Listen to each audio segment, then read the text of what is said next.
DTM'dan teskari trigonometrik funksiyalarga taalluqli bo'lgan test berilgan tenglamaning ildizlari yig'indisini toping. Testni yechishga o'tamiz. 2 arc cosinus x ning kvadrati plus pi kvadrat teng 3pi arc cosinus x tenglamaning ildizlari yig'indisini topishimiz kerak. Bunda birinchi qiladigan ishimiz arc cosinus x bironta t bilan belgilab olamiz.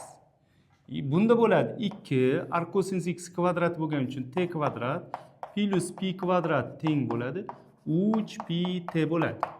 Endi 3pi t ni chap tomonga o'tkazamiz. Ya'ni 2t kvadrat 3pi t ni bundoq qilib yozaman. Minus 2pi t minus 3pi t bo'lib o'tadi.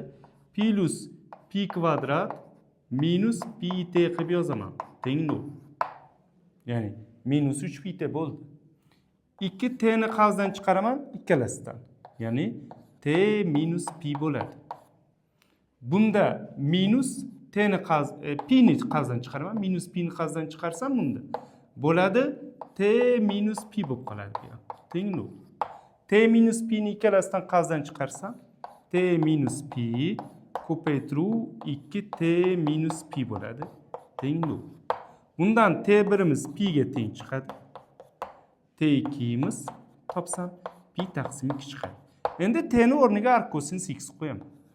Arc cosinus x'imiz pi ga teng. Bundan qachon cosinus pi ga teng bo'ladi? X'imiz cosinus pi da nimaga teng bo'ladi deb savol beraylik.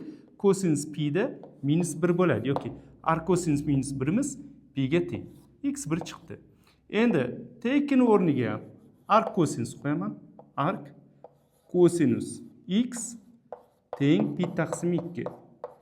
Qachon cosinus pi taqsim 2 ga teng bo'ladi? 0 da. Ya'ni x teng 0 bo'lsa, arc cosinus 0imiz pi taqsim 2 chiqadi. Ikkinchisi, x1 plus x2 ni topsak, masala shartiga asosan minus 1 plus 0 minus 1 bo'ladi.